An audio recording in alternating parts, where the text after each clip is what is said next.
Good evening students. जैसा कि मैंने आपको आज ऑफलाइन क्लास में बता ही दिया था कि हम लोग आज से साइंस की बिल्कुल प्रॉपरली तैयारी स्टार्ट कर रहे हैं, जिसमें हम रिवीजन करेंगे। सिलेबस एक बार मोटा मोटा अपना ऊपर से कंप्लीट हो चुका है साइंस का कंप्लीट, तो उसके लिए अब हम रिवाइज करने के लिए चैप्टर्स को पीछे से स्टार्ट करेंगे। तो पीछे से चैप्टर स्टार्ट करने में हमने जो सबसे फर्स्ट चैप्टर लिया है वो है चैप्टर 13 आर एनवायरनमेंट। मैं इसके छोटे छोटे टॉपिक्स रोज आपको दूंगी, जिसकी एक्सप्लेनेशंस और नोट्स हैंड टू हैंड मैं आपको ग्रुप में सेंड कर दिया करूंगी, ताकि आप आराम से, अगर आपको एक्सप्लेनेशन 4 बार देखनी है, 6 बार देखनी है, 10 बार देखनी है, आप देख के नोट्स को समझ सकते हैं और अच्छे से उसको लर्न करके आपको नेक्स्ट डे वापस ऑफलाइन क्लास में टेस्ट देना पड़ेगा। स्टार्ट करते हैं। मैंने आपको जो सबसे फर्स्ट टॉपिक दिया वो था इकोसिस्टम। इकोसिस्टम बच्चों क्या होता है? जैसे कोई भी लिविंग ऑर्गेनिज्म और नॉन लिविंग ऑर्गेनिज्म के बीच का इंटरेक्शन किसी भी सराउंडिंग्स में, मान लो जैसे हम ह्यूमन बींग्स हैं, हमारे चारों तरफ बहुत सारी चीजें हैं, लाइक स्काई है, ट्रीज है, अलग अलग तरह के लिविंग ऑर्गेनिजम्स हैं। मान लो आप कोई लैंडस्केप देखते हो, लैंडस्केप में आपको कितनी सारी चीजें दिखाई देती है। एक बार दिखाई देता है एक माउंटेन, पहाड़ पर सारी चीजें जैसे प्लांट्स है, तो क्या वही प्लांट्स जो उस माउंटेन पे हैं आपको वहीं पास में बह रही रिवर में दिखाई देंगे? क्या नहीं दिखाई देंगे। उस रिवर में जो फिशेज हैं, जो भी मछलियां हैं तैर रही हैं, क्या वो मछलियां आपको पहाड़ पर दिखाई देगी? नहीं देगी। तो बच्चों, हमारे आसपास के एनवायरनमेंट में जो भी वॉट एवर वी सी, सबका अपना अपना एक सिस्टम होता है, और जब ये सिस्टम आपस में इंटरेक्ट करके एक सर्वाइविंग के लिए एक कॉर्नर हम लोगों को प्रोवाइड करता है, उस चीज को हम कहते हैं एनवायरनमेंट। क्या कहते हैं? एनवायरनमेंट, जिसका हिंदी मीनिंग होता है पर्यावरण। I hope you will better understand. अब हम इकोसिस्टम की एक वेल प्रॉपर डिफाइन पढ़ते हैं। An ecosystem is a system formed by the interaction. Ecosystem एक ऐसा सिस्टम होता है जिसको इंटरेक्शन के दौरान पाया जाता है। इंटरेक्शन यानी कॉन्टैक्ट। कॉन्टैक्ट किसके बीच में? बायोटिक कंपोनेंट्स और अबायोटिक कंपोनेंट्स के बीच में। इट मीन्स बायोटिक कंपोनेंट्स क्या होते हैं स्टूडेंट्स? बायोटिक कंपोनेंट्स होते हैं लिविंग ऑर्गेनिज्म, और अबायोटिक कंपोनेंट्स क्या होते हैं? Non living organism. यानी कि आपके आसपास की सराउंडिंग्स में जितने भी लिविंग ऑर्गेनिज्म हैं उन्हें हम कहेंगे बायोटिक, और जितने भी नॉन लिविंग ऑर्गेनिज्म हैं उन्हें हम कहेंगे अबायोटिक। तो इकोसिस्टम है क्या? इकोसिस्टम एक सिस्टम है। कैसे बनता है? इंटरेक्शन से। किसके इंटरेक्शन से? बायोटिक और अबायोटिक कंपोनेंट्स के इंटरेक्शन से और उनके फिजिकल सराउंडिंग से, जिसे हम कहते हैं इकोसिस्टम। उसके बाद इसके एग्जांपल्स आप देख सकते हैं, like pond, forest, desert, aquarium etcetera.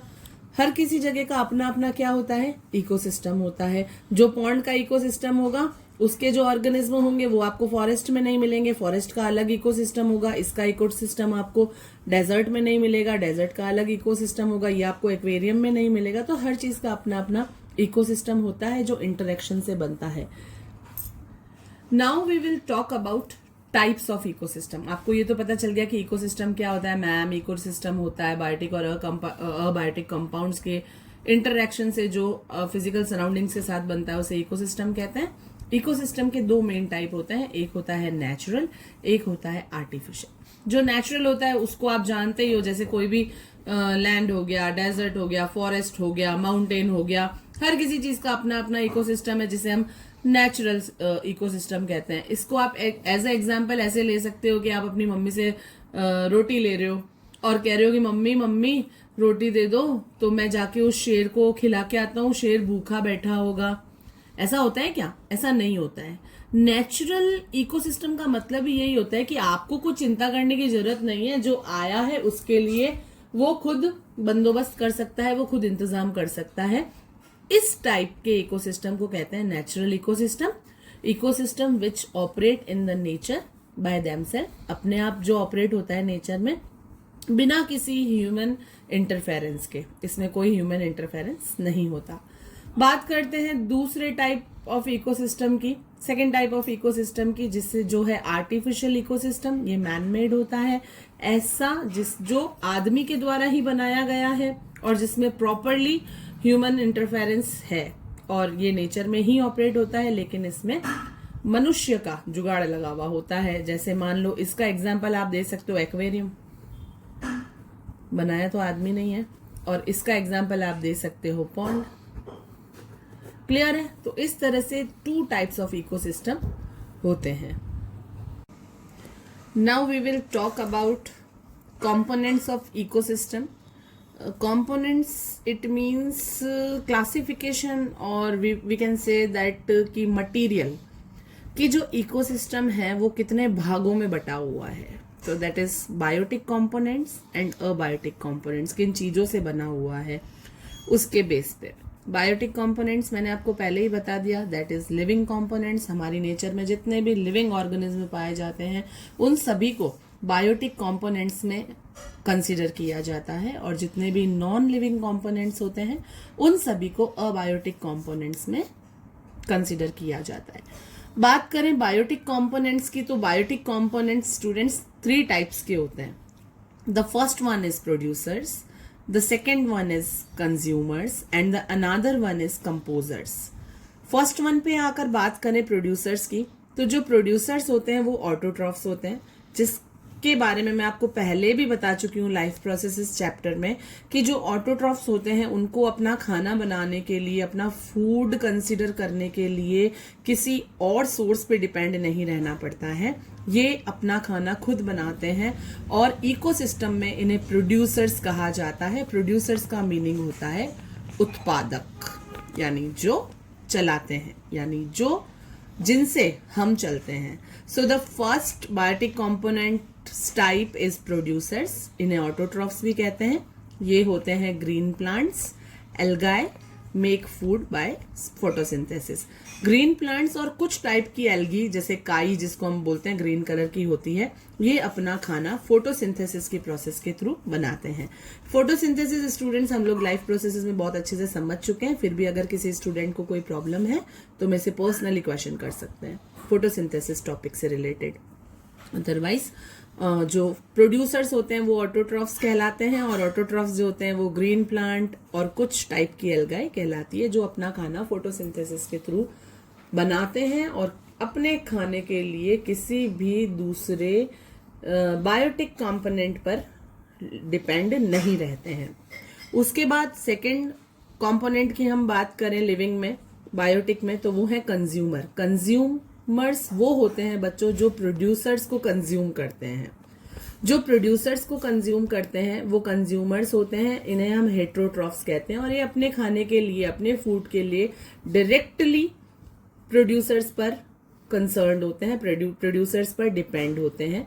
ये जो कंज्यूमर्स होते हैं ये 3 टाइप के होते हैं। प्राइमरी कंज्यूमर्स जिनको हम हार्बीवोरस बोलते हैं, सेकेंडरी कंज्यूमर्स जो कार्निवोरस होते हैं, और टर्शियरी कंज्यूमर्स जो टॉप कार्निवोरस होते हैं।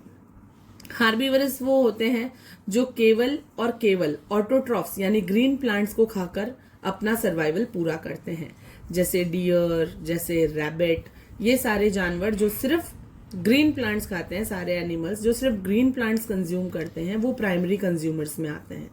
किस में आते हैं? प्राइमरी कंज्यूमर्स में आते हैं। सेकेंडरी कंज्यूमर्स वो होते हैं जो प्राइमरी कंज्यूमर्स को खा सकते हैं एज वेल एज ऑटोट्रॉफ्स को कंज्यूम कर सकते हैं। सेकेंडरी कंज्यूमर्स में जैसे आप कार्निवोरस जितने भी होते हैं, जैसे फ्रॉग, लिजार्ड, ये सारे सेकेंडरी कंज्यूमर्स में आते हैं। फिर टर्शियरी कंज्यूमर्स होते हैं जो टॉप कार्निवोरस होते हैं। इट मीन्स ये इसमें लॉयन, ईगल जैसे जानवर आते हैं जो फ्रॉग, लिजार्ड को भी कंज्यूम करते हैं as well as deer, rabbit को भी कंज्यूम करते हैं। तो इस तरह से कंज्यूमर्स 3 टाइप के होते हैं जो अब एक दूसरे के ऊपर डिपेंड रहकर अपना सर्वाइवल कंप्लीट करते हैं। फिर बात करते हैं थर्ड बायोटिक कंपोनेंट की, जो है डीकंपोजर्स। डीकंपोजर्स में बच्चों बैक्टीरिया, फंगी, ये क्या करते हैं? ये ब्रेक डाउन करते हैं किसको? डेड रिमेन्स, एनिमल्स या प्लांट्स के जो डेड रिमेन्स होते हैं उनको ब्रेक डाउन करते हैं और न्यूट्रिएंट्स में चेंज कर देते हैं। इन्हें डीकंपोजर्स कहते हैं, और ये एक बहुत इम्पॉर्टेंट फैक्ट होते हैं बायोटिक कंपोनेंट्स का। तो इस तरह से बायोटिक कंपोनेंट 3 टाइप के होते हैं। इन्हें लिविंग कंपोनेंट भी कहा जाता है, producers, consumers and decomposers. Producers autotroph होते हैं, कंज्यूमर हेटेरोट्रॉफ होते हैं। 3 टाइप के होते हैं, प्राइमरी, सेकेंडरी, टर्शियर।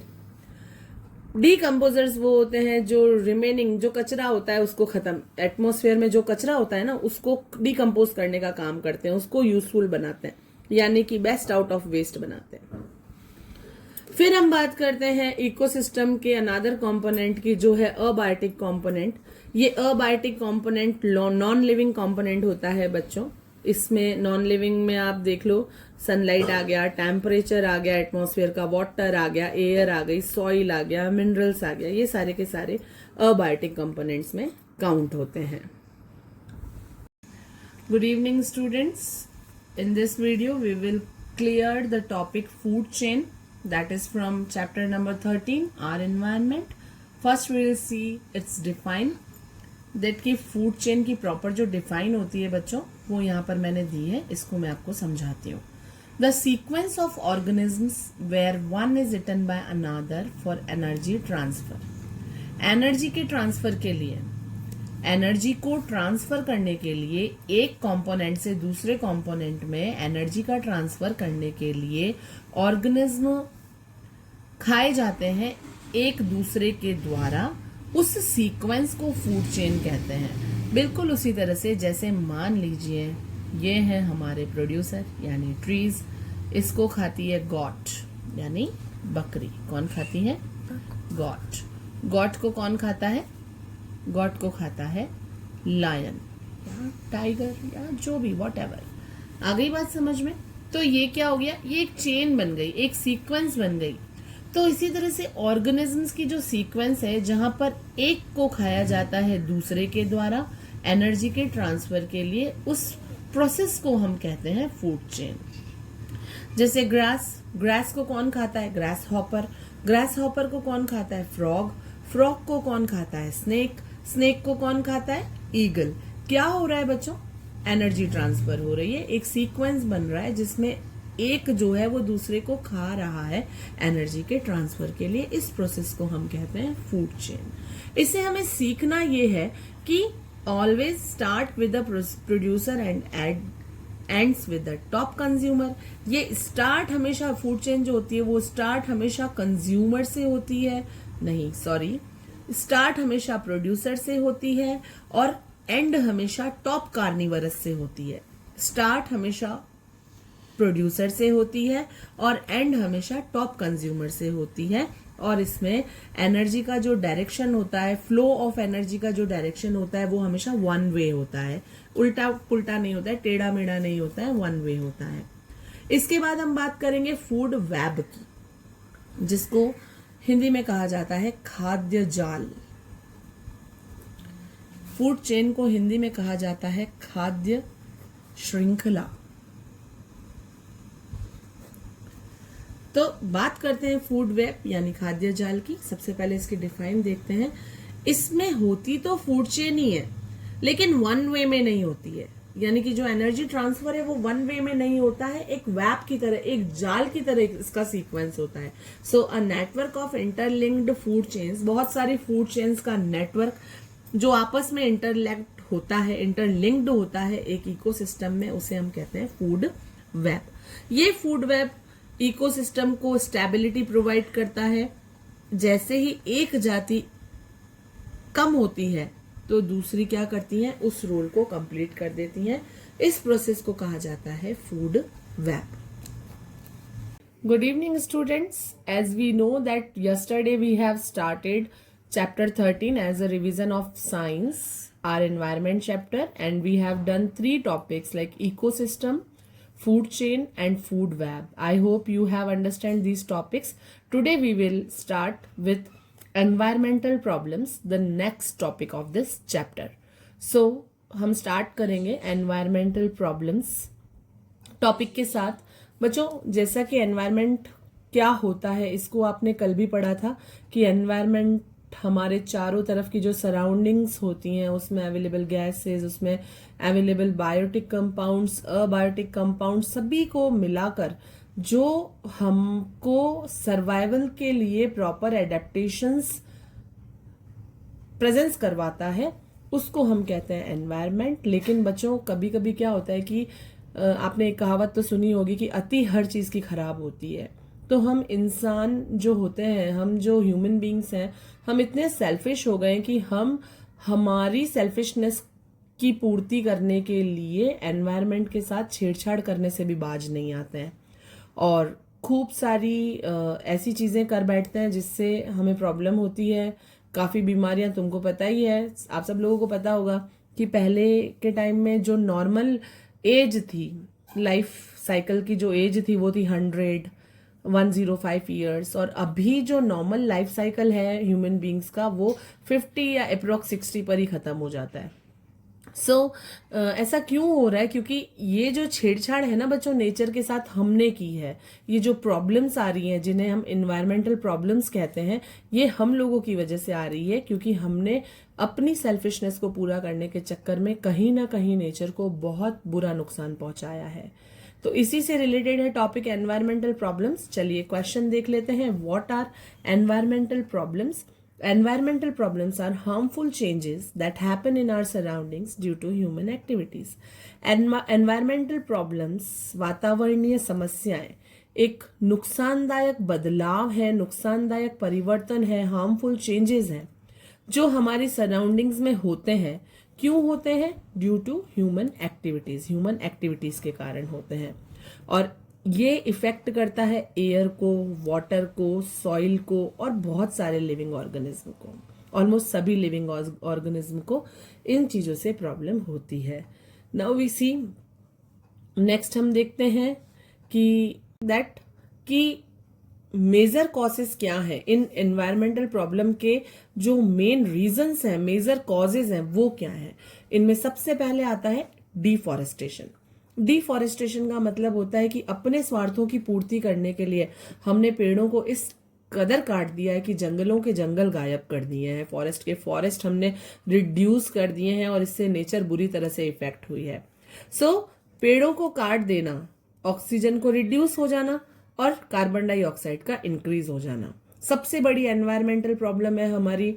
आज की जो भी आज का जो अपडेट है उसमें सबसे बड़ी एनवायरमेंटल प्रॉब्लम जो है वो डिफॉरेस्टेशन है, क्योंकि पेड़ों के कटने की वजह से एटमॉस्फेयर में ऑक्सीजन कम होती जा रही है और कार्बन डाइऑक्साइड बढ़ती जा रही है। नेक्स्ट जो रीजन है वो है पॉल्यूशन यानी प्रदूषण। जो फैक्ट्रीज से वेस्ट मैनेजमेंट निकलता है, जहरीली गैसें निकलती है, गाड़ियों से जो जहरीला धुआं निकलता है, प्लास्टिक किस कदर हमारे वातावरण को, हमारे एनवायरनमेंट को हार्मफुल कर रहा है। पॉल्यूशन के कारण एनवायरमेंटल प्रॉब्लम्स बहुत ज्यादा होती है। थर्ड कॉजेज देखें तो ओवर यूज ऑफ रिसोर्सेज। जो रिसोर्सेज हमारी भलाई के लिए हमें अवेलेबल करवाए गए हैं, हम उनको ओवर यूज कर रहे हैं। टू मच वाटर यूज करना, बहुत ज्यादा कोयला और पेट्रोल यूज करना भी एनवायरमेंटल प्रॉब्लम का एक हिस्सा है। फिर बात करें पॉपुलेशन ग्रोथ की, जनसंख्या बढ़ती जा रही है, जितने ज्यादा लोग उतना ज्यादा वेस्ट प्रोड्यूस होगा और उतना ही ज्यादा पॉल्यूशन बढ़ेगा। Now students, we will talk about environmental problems effects, की एनवायरमेंटल प्रॉब्लम्स जो होती हैं उससे क्या इफेक्ट्स पड़ते हैं। सबसे पहला और सबसे हार्मफुल इफेक्ट ग्लोबल वार्मिंग। पूरी अर्थ का टेम्परेचर जो है पेड़ों के कटने से, ऑक्सीजन के घटने से राइज होता जा रहा है। धरती गर्म होती जा रही है, अर्थ का टेम्परेचर राइज होता जा रहा है, जिसे हम बोलते हैं ग्लोबल वार्मिंग। और ग्लोबल वार्मिंग होने से ग्लेशियर्स जो हैं, बड़े बड़े बर्फ की जो चट्टाने हैं, बर्फ के जो पहाड़ हैं, वो मेल्ट हो रहे हैं और समुद्र का लेवल, सी लेवल जो है वो बढ़ता जा रहा है, पानी बढ़ता जा रहा है। स्पेसीज जो है वो एक्सटिंक्ट हो रही हैं। जो प्रजातियां हैं जानवरों की हो या किसी भी तरह के लिविंग ऑर्गेनिज्म की जो स्पेसीज है वो एक्सटिंक्ट, खतरे के कगार पे आ गई है। हवा डर्टी हो गई है, हवा गंदी हो गई है, पानी गंदा हो गया है। इसकी वजह से खूब सारी हेल्थ प्रॉब्लम्स होती हैं और एनवायरमेंटल प्रॉब्लम्स और ज्यादा इंक्रीज होती है। तो बच्चों, ये था एनवायरमेंटल प्रॉब्लम्स का टॉपिक, जिसके मेजर कॉजेज मैंने आपको समझा दिए और इफेक्ट्स आपको समझा दिए। Good evening students, the new topic is ozone layer and we will study about this, that हम ये जानेंगे एनवायरमेंटल प्रॉब्लम्स के बाद कि ओजोन लेयर क्या है. Ozone layer, what do you understand by ozone layer? That we will just study in this define. The ozone layer is a thin layer of gas. O3 gas की एक बहुत पतली layer को ozone layer कहा जाता है. कौन सी gas बच्चों? O3 gas. O3 गैस की एक बहुत थिन लेयर को ओजोन लेयर कहा जाता है, जो स्ट्रेथोस्फेयर में, एटमॉस्फेयर की लेयर स्ट्रेथोस्फेयर में प्रेजेंट है, जो एटमॉस्फेयर के ऊपर होती है. ये हमें हार्मफुल अल्ट्रावायलेट रेस से बचाती है, यानी सूर्य से आने वाली, सन से आने वाली harmful UV rays, ultraviolet rays, सूर्य की पराबैंगनी किरणों से ये हमारी रक्षा करती है. इसकी इंपॉर्टेंस क्या है? इसकी इंपॉर्टेंस ये है कि ये अल्ट्रावायलेट रेस को ब्लॉक कर देती है. तो उससे हमें ये वो अल्ट्रावायलेट रेस को ब्लॉक करती है जिससे हमें स्किन कैंसर हो सकता है, हमारी आईज डैमेज हो सकती हैं, जितने भी प्लांट्स हैं अर्थ पे वो डैमेज हो सकते हैं. और ये जो ओजोन लेयर है ये टेम्परेचर के बैलेंस को एटमॉस्फेयर में मेंटेन करती है. तो आप देख सकते हैं कितनी इंपॉर्टेंट होती है ये ओजोन लेयर. और इसी ओजोन लेयर को हम डिप्लीट करते जा रहे हैं. कुछ ह्यूमन एक्टिविटी के कारण ये ओजोन लेयर डिप्लीट हो रही है, जिसे हम पढ़ेंगे नेक्स्ट टॉपिक में. Good evening students. बात करते हैं आज के दिए हुए होमवर्क के लास्ट टॉपिक की, ओजोन लेयर डिप्लेशन.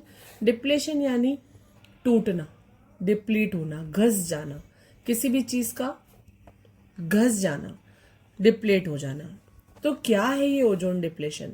जब ओजोन लेयर पतली होती जा रही है, कुछ निश्चित केमिकल्स के कारण, कुछ सर्टेन केमिकल्स के कारण जो ओजोन लेयर है वो थिन होती जा रही है, उसे कहते हैं डिप्लेशन. जैसे बच्चों हम कोई न्यू क्लोथ पहनते हैं, हम उसे पहनते रहते हैं और पहनते रहने के बाद जब वो बहुत पुराना हो जाता है तो उसमें होल्स होने लगते हैं. सेम ओजोन डिप्लेशन भी यही है बच्चों. कुछ केमिकल्स के कारण घिस जाती है ये परत, पतली हो जाती है और फिर इसमें होल्स होने लगते हैं. मेन कॉज जो है ओजोन लेयर डिप्लेशन के वो है क्लोरोफ्लोरोकार्बन का यूज. क्लोरोफ्लोरोकार्बन वो गैस होती है बच्चों जो मोस्टली फ्रिज, एसी जैसे इक्विपमेंट्स में, अप्लायंसेस में यूज की जाती है. तो जो पुराने अभी तो इस चीज का यूज बंद हो गया है, तो लेकिन जो पुराने टाइप के रेफ्रिजरेटर्स थे या एसी थे या जो स्प्रे थे, उसमें क्लोरोफ्लोरोकार्बन का बहुत यूज होता था. जितनी बार आप फ्रिज खोलोगे उतनी बार क्लोरोफ्लोरोकार्बन यानी CFCS गैस जो है वो आपके फ्रिज से बाहर निकलेगी और ओजोन लेयर को सीधा नुकसान पहुंचाएगी. तो ये जो क्लोरोफ्लोरोकार्बन गैस है ये पुराने रेफ्रिजरेटर में, एसी में और स्प्रेज में यूज होती थी. ये गैसेस जो हैं वो ओजोन यानी O3 को ऑक्सीजन में ब्रेक कर देती हैं, ऑक्सीजन में बदल देती हैं. इससे इसका जो प्रोटेक्शन पावर है वो कम हो जाता है. ओजोन लेयर डिप्लेशन के इफेक्ट्स क्या हैं? तो इफेक्ट, सबसे पहला इफेक्ट तो यही है कि ओजोन लेयर जो है वो सन की अल्ट्रावायलेट रेस से हमें बचाती है. तो जब ओजोन लेयर डैमेज होगी तो ऑब्वियसली ज्यादा अल्ट्रावायलेट रेडिएशन अर्थ पे पहुंचेगा, स्किन डिजीजेस बढ़ेगी, आई प्रॉब्लम्स बढ़ेगी, फसलें नुकसान में आएंगी और जो मरीन लाइफ है यानी जो एक्वेटिक लाइफ है, जो पानी में पाए जाने वाले लिविंग ऑर्गेनिज्म की लाइफ है, वो भी इफेक्ट होगी. इसके प्रोटेक्शन मेजर्स की बात करें तो हम क्या कर सकते हैं इसके डिप्लेशन को रोकने के लिए? तो सबसे पहले क्लोरोफ्लोरोकार्बन का यूज करना स्टॉप करना होगा और क्लोरोफ्लोरोकार्बन की जगह हमें अप्लायंसेस में इको फ्रेंडली गैसेस का यूज करना होगा. ज्यादा से ज्यादा पेड़ उगाने पड़ेंगे. ज्यादा से ज्यादा पेड़ उगाकर हम एनवायरमेंट को बहुत ज्यादा हार्म होने से बचा सकते हैं. मॉन्ट्रियल प्रोटोकॉल 1987 में इम्प्लीमेंटेड हुआ था. इस प्रोटोकॉल का नाम था मॉन्ट्रियल प्रोटोकॉल. ये एक इंटरनेशनल एग्रीमेंट था, एक अंतरराष्ट्रीय समझौता था क्लोरोफ्लोरोकार्बन गैस के यूज पे रोक लगाने का. तो इस तरह से कुछ नॉर्मल सी चीजें फॉलो करके हम ओजोन लेयर डिप्लेशन को रोक सकते हैं. मिलते हैं नेक्स्ट टॉपिक में. Till then, good night, bye bye. Good evening students. Yesterday and day before yesterday we have studied about chapter 13 class 10th our environment, and the topics was ecosystem, food web, food chain, environmental problems, ozone layer depletion, and today we will start with garbage management topic. तो बच्चों, garbage management के बारे में जब हम पढ़ना start करते हैं तो सबसे पहले हमें गार्बेज का मतलब पता होना चाहिए, और गार्बेज का मतलब होता है कचरा, वेस्ट प्रोडक्ट्स जो भी हमारे घर से या जहाँ कहीं पर हम रहते हैं, कंज्यूम करते हैं, लाइफ सर्वाइवल करते हैं, वहाँ पर जो वेस्ट प्रोडक्ट्स प्रोड्यूस होते हैं, that is called garbage. So first the question is what is garbage. Garbage means waste materials that we throw away after use. Garbage means वो सारे वेस्ट मटेरियल जिनको हम यूज करने के बाद फेंक देते हैं, थ्रो कर देते हैं. इट इंक्लूड्स थिंग्स, इसमें बहुत सारी चीजें आती हैं, जैसे plastic bottles, papers, food waste, glass and old clothes. तो ये सारी चीजें जैसे प्लास्टिक बॉटल रैपर्स हो गए, प्लास्टिक बॉटल्स हो गई, पेपर्स हो गए, फूड वेस्ट, कचरे का जो कचरा, खाने का जो कचरा होता है, जो कांच होते हैं टूटे फूटे या पुराने कपड़े होते हैं, ये सब का सब गार्बेज के अंदर इंक्लूड होता है. बच्चों, गार्बेज जो है वो दो टाइप का होता है, एक होता है बायोडिग्रेडेबल, एक होता है नॉन बायोडिग्रेडेबल. बायोडिग्रेडेबल का मतलब होता है ऐसा वेस्ट, ऐसा गार्बेज जिसको डीकम्पोज किया जा सकता है, अर्थात जिसको माइक्रो ऑर्गेनिज्म के द्वारा ब्रोकन डाउन किया जा सकता है, डीकम्पोज किया जा सकता है. और माइक्रो ऑर्गेनिज्म भी कौन से? बैक्टीरिया या फंगी जैसे. जैसे फ्रूट पील्स हो गए, यानी फलों के जो छिलके होते हैं, वेजिटेबल वेस्ट, सब्जियों का कचरा, पेपर, कॉटन, वुड, ये सारी चीजें डीकम्पोज हो सकती है क्योंकि माइक्रो ऑर्गेनिज्म इसको खाकर सॉइल के साथ मिलाकर फर्टाइल बना लेते हैं. वहीं नॉन बायोडिग्रेडेबल जो गार्बेज का दूसरा टाइप है, ये ऐसा वेस्ट होता है, ऐसा गार्बेज होता है जिसको ब्रोकन डाउन नहीं किया जा सकता माइक्रो ऑर्गेनिज्म के थ्रू, जिसको डीकम्पोज नहीं किया जा सकता, जैसे plastic, glass, metals, thermocol, polythene. ये ऐसी चीजें हैं जिनको खत्म नहीं किया जा सकता, जिनको सड़ाया नहीं जा सकता या जिनका डीकम्पोजिशन नहीं किया जा सकता. तो इस तरह से गार्बेज दो टाइप के होते हैं. फिर हम बात करते हैं कि किस तरह से हमें नीड है गार्बेज मैनेजमेंट की. तो बहुत सारा कचरा गार्बेज जो है वो पॉल्यूशन कॉज कर सकता है, बीमारियों का कारण बन सकता है, ये मिट्टी को खराब करता है, एयर को स्पॉइल करता है, वाटर की क्वालिटी को स्पॉइल कर देता है. तो इसीलिए गार्बेज का प्रॉपर मैनेजमेंट हमें हेल्प करता है हमारे एनवायरमेंटल को क्लीन और हेल्दी रखने में. Now we will study about methods of garbage management. की गार्बेज यानी कचरे का मैनेजमेंट जब हम करते हैं तो उसके क्या मेथड्स हो सकते हैं. सबसे पहला मेथड जो होता है वो होता है सेग्रीगेशन ऑफ वेस्ट. गार्बेज का सेग्रीगेशन, अलग अलग कचरा, सूखा कचरा अलग थ्रो करें, अलग इकट्ठा करें, गीला कचरा अलग थ्रो करें, अलग इकट्ठा करें. तो घर पर जो वेस्ट है उसको अलग इसी तरह से किया जाना चाहिए, जैसे एक ग्रीन कलर का बिन होना चाहिए और एक ब्लू कलर का डस्टबिन होना चाहिए. ग्रीन कलर के डस्टबिन में आपको बायोडिग्रेडेबल वेस्ट डालना है, जैसे सब्जी फलों के छिलके हो गया, कॉटन हो गई, वुड हो गया, वेस्ट पेपर हो गया. और एक ब्लू कलर के बिन में आपको थैलियां, प्लास्टिक, ग्लास, ये सारी चीजें डालनी है. दूसरा मेथड जो होता है वो होता है रिसाइकलिंग, यानी कि वापस रिसाइकल करना. कुछ मटेरियल्स जैसे पेपर, ग्लास, मेटल, प्लास्टिक, इनको वापस रीयूज किया जा सकता है, यानी कि एक बार यूज करके इनको वापस रीयूज करके इनसे नए प्रोडक्ट बनाए जा सकते हैं. और रिसाइकलिंग से बहुत सारा वेस्ट जो है वो कम होता है और ये रिसोर्सेज को सेव भी करता है. फिर बात करते हैं कंपोस्टिंग की. तो कंपोस्टिंग का मतलब होता है बायोडिग्रेडेबल वेस्ट, जैसे खाने का कचरा और जो सड़ी गली पत्तियां होती हैं उनको क्या किया जाता है कि भाई एक कहीं खड्डा खोद के सबको डाल के, खाने के वेस्ट को, कचरा हो गया, फूलों की पत्तियां हो गई सड़ी हुई, सब्जी के छिलके हो गए, सबको खड्डे में बंद कर दिया जाता है और उससे नेचुरल खाद बनता है. कई दिनों बाद उसको जब आप बहुत दिनों बाद उसको जब आप उस खड्डे को खोद के देखेंगे तो आप देखेंगे कि ये तो कंपोस्ट बन चुका है, मैन्योर बन चुका है, नेचुरल मैन्योर, प्राकृतिक खाद बन चुकी है ये, है ना. और ये जो कंपोस्ट है ये सॉइल की फर्टिलिटी को इम्प्रूव करता है। किसको इम्प्रूव करता है? सॉइल की फर्टिलिटी को। वेस्ट मैनेजमेंट का अगला जो 4th नंबर का जो टॉपिक है वो है रीयूज, कि हमको चीज़ों को रीयूज कर देना चाहिए।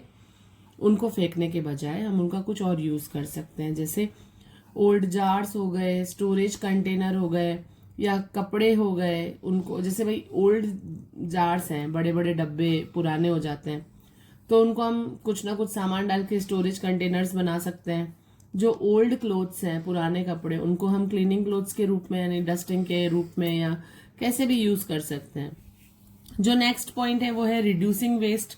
रिड्यूसिंग वेस्ट में बच्चों आप प्लास्टिक बैग्स को अवॉइड कर सकते हो यूज करना, और होता भी है मोस्टली, हम तो नहीं करते हैं, मतलब आप में से कोई भी नहीं करता होगा, इतना पता है। इतना होशियार तो कोई नहीं है कि बोलेगा नहीं नहीं मैं प्लास्टिक की थैली में सामान नहीं लूंगा, घर से थैला लेके जाऊंगा। इतना प्यारा बच्चा तो कोई भी नहीं है, पर ऐसा होना चाहिए। प्लास्टिक बैग्स को अवॉइड करना चाहिए, और जूट बैग्स या cloth bags instead of plastic bags use करने चाहिए। और आप केवल वही खरीदिए जो आपको जरूरी है, इससे भी वेस्ट जो है वो रिड्यूस होता है। तो इस तरह से वेस्ट मैनेजमेंट के 5 फंडे मैंने आपको बता दिए। अब देखिए बच्चों, 3R principle. 3R principle topic is the most important topic of this chapter, और इस 3R का मतलब होता है रिड्यूस, रीयूज, रिसाइकल। रिड्यूस यानी आप कम से कम चीजों को यूज करिए और बहुत अवॉइड करिए काफी चीजों को जिनकी नीड ही नहीं है आपको, जैसे अवॉइड प्लास्टिक बैग्स, उनको यूज मत करिए। रीयूज यानी चीजों को वापस यूज करिए, बॉटल्स हो गई, रिफिल कर लीजिए उनको। रिसाइकल, वेस्ट को, जो भी आपका जो वेस्ट है उसको आप नई चीजों में, यूजफुल चीजों में कन्वर्ट कर सकते हैं, जैसे ओल्ड न्यूज़पेपर से आप पेपर बैग्स बना सकते हैं, इस तरह से। नेक्स्ट टॉपिक जो है वो है harmful effects of improper garbage disposable. अगर हम कचरे को ऐसे ही कहीं भी इधर उधर फेंक देते हैं तो उसके नुकसानदायक प्रभाव क्या है, जैसे causes air and water pollution, obviously हवा और पानी पॉल्यूट होता है, स्प्रेड डिजीजेस, बीमारियां फैलती है, किल्स एनिमल्स, जानवर मर जाते हैं जो प्लास्टिक खाते हैं, और एनवायरनमेंट जो है वो डर्टी और अनहेल्दी बन जाता है। गवर्नमेंट और कम्युनिटी यानी हमारी सरकार और हमारा समाज इसके लिए क्या एफर्ट कर रहा है, उनको पढ़ते हैं। सबसे पहले सरकार द्वारा स्वच्छ भारत अभियान चलाया जाता है, जो प्रॉपर वेस्ट डिस्पोजेबल को इनकरेज करता है। शहरों में प्रॉपर वेस्ट ट्रीटमेंट प्लांट होने चाहिए, कचरे को कहाँ कैसे क्या ट्रीटमेंट करना है इसके प्लान्स होने चाहिए। पब्लिक अवेयरनेस बहुत ज्यादा जरूरी है। तो बच्चों, इस टॉपिक का जो मेन कंक्लूजन यही है कि गार्बेज मैनेजमेंट हर किसी की रिस्पॉन्सिबिलिटी है, ये किसी एक का काम नहीं है, हम सबको मिलकर इसका मैनेजमेंट करना है, तभी हम एक हेल्दी लाइफ को जी पाएंगे। अगर हम रिड्यूस करेंगे, रीयूज करेंगे और रिसाइकल करेंगे तो हम हमारी अर्थ को क्लीन, ग्रीन और हेल्दी बना सकते हैं। Thank you so much.